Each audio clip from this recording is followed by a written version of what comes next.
सेवा आयोग की परीक्षा सिविल सर्विसेज का आज परिणाम आया है और तमाम जो देश के जो भी इसमें प्रतिभागी थे उन लोगों का परिणाम आया है। मुजफ्फरपुर के एक ऐसे शख्स के साथ हम मौजूद हैं जिन्होंने न सिर्फ बिहार का, देश का भी नाम ऊंचा कर दिया है। जिले में खुशी की लहर है।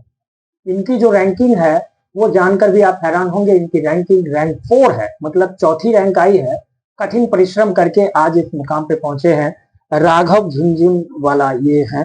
कैसे शुरुआत हुई, इतनी सुंदर रैंकिंग, किस तरीके से तैयारी वगैरह? ये मेरा थर्ड अटेम्प्ट है। So I started the journey way back in 23। So अभी थैंकफुली हो गया अभी इस पर।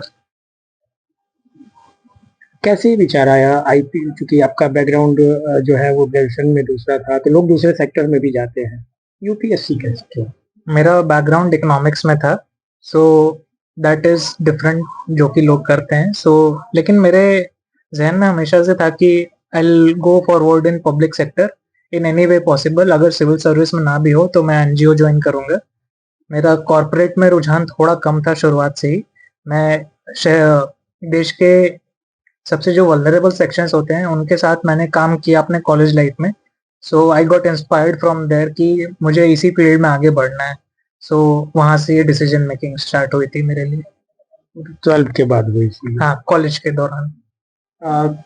कैसी आपकी शुरुआती पढ़ाई लिखाई कैसे हुई इसके बारे में? मैंने 12 तक अपने होम टाउन से सब कुछ किया, 10 12 एंड ग्रेजुएशन के लिए I went to DU SRCC. वहां से मैंने इकोनॉमिक्स में ऑनर्स किया था 2022 में।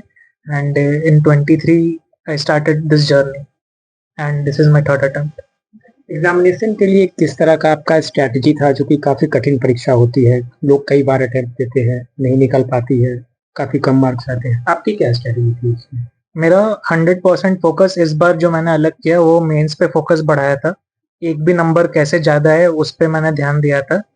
एंड जो मेरे प्रीवियस अटेम्प्ट्स थे उसमें मैं प्रीलिम्स पे 100% शिफ्ट 3 महीने पहले करता था। सो मोस्टली मेरा जो प्रिपरेशन था मेंस फोकस था।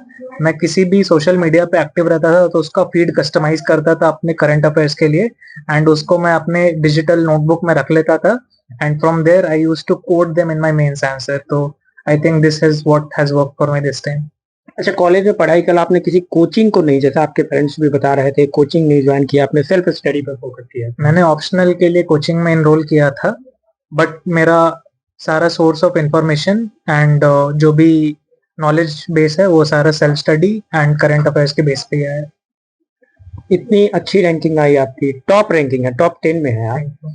और टॉप 10 रैंकिंग की जो आपने ये एग्जामिनेशन दी थी, उम्मीद थी? बिल्कुल नहीं थी। आई वाज जस्ट होपिंग कि लिस्ट में नाम आ जाए। I was not at all prepared for this. बस I am thankful to God कि इस बार लिस्ट में नाम आ गया। अच्छा, किसको क्रेडिट देंगे आप अपने इस परिणाम के लिए? फैमिली वालों को and certain teachers who stood by me during the entire process and few friends. So सबका नाम तो नहीं ले पाना पॉसिबल होगा, but I am really thankful to everyone जो उन्होंने साथ दिया मेरा इस जर्नी में पूरे अंत तक। कितना संघर्षपूर्ण था आपकी इस पूरी जर्नी? इस तरीके की परेशानियां होती थी, कभी डर भी लगता होगा? सेल्फ डाउट तो सर डेली रूटीन का पार्ट है इसमें, लेकिन आप अगर ऑनेस्टी से काम कर रहे हैं तो आई थिंक थोड़ा डिस्ट्रैक्शन से दूर रहना जरूरी है। बट हाँ, पूरा आइसोलेट भी होना जरूरी नहीं है। सोशल मीडिया फॉर एग्जाम्पल एक बहुत बड़ा टैबू बन गया है इस इंडस्ट्री में। सो आई थिंक आपको सोशल मीडिया को अपने यूज के लिए कस्टमाइज करना पड़ेगा। जैसे मैं डिलिबरेटली उन फीड्स को लाइक करता था जो कि मेरे करंट अफेयर्स के सिलेबस से रेलिवेंट था और वो मेरे करंट अफेयर्स के प्रिपरेशन का बेस बन गया था। वहां से मैं डिजिटल नोट्स बना लेता था और उसको मैं मेंस में कोट करता था। प्रीलिम्स में भी काफी फैक्ट उसमें हिट हो जाते थे। तो I think I did not exclude myself from social activities. हाँ, but I maintained a very healthy balance across the two domains. पढ़ाई भी किया और ऐसे एक्सक्लूड भी नहीं किया खुद को। अच्छा, दूसरे जो प्रतिभागी हैं जो कि इसमें तैयारी करते हैं या आना चाहते हैं या उनकी इच्छा रहती है कि हम भी जा करके पढ़े लिखे और इसमें आए, उनके लिए क्या रहेगा, किस तरह का मैसेज देना चाहेंगे, कैसे करें? ये प्रोसेस थोड़ा लंबा खिंच सकता है, थोड़ा डॉन्टिंग भी हो सकता है, जैसा मेरे साथ भी रहा। लेकिन you have to be very firm in your affirmations कि आपको क्यों करना है, आप कैसे करेंगे। अगर फेलियर्स आए भी तो आपको उनसे डील करने के लिए रेडी रहना चाहिए। Just focus on your studies, distraction से दूर रहो, नेगेटिव लोगों से, नेगेटिव चीजों से दूर रहो। Just keep working on your self and your personality and अपने मेंस पे ध्यान दे एंड प्रीलिम्स थोड़ा अनप्रिडिक्टेबल है लेकिन उसको उतना वेटेज ना दे, हवा ना बनाए। बाकी keep a healthy balance in your life. बाकी डिटेल स्ट्रेटजी मैं कुछ दिनों में टेलीग्राम चैनल पे दूंगा अपने। तो दूसरे बच्चों को भी आप ये बताएंगे? Hopefully I plan to make a Telegram channel of my own. चलिए, बहुत बहुत आपका शुक्रिया। आप मिसाल है जिले के लिए और बिहार के लिए भी। Thank you, thank you. तो ये हमारे साथ राघव थे, उन्होंने तमाम वो बातें बताई हैं कि किस तरीके से इनकी तैयारी शुरुआत हुई, कैसे ये इस सेक्टर में आए, समाज के लिए कुछ करने का जज्बा पाल रखे हैं और आज इनकी इस मेहनत का परिणाम है कि परिवार ही नहीं पूरे जिले में खुशी की लहर है। मुजफ्फरपुर से अमर उजाला के लिए विशाल कुमार।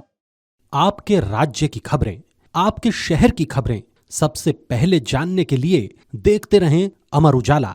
चैनल को सब्सक्राइब जरूर कर लें और पाएं हर अपडेट।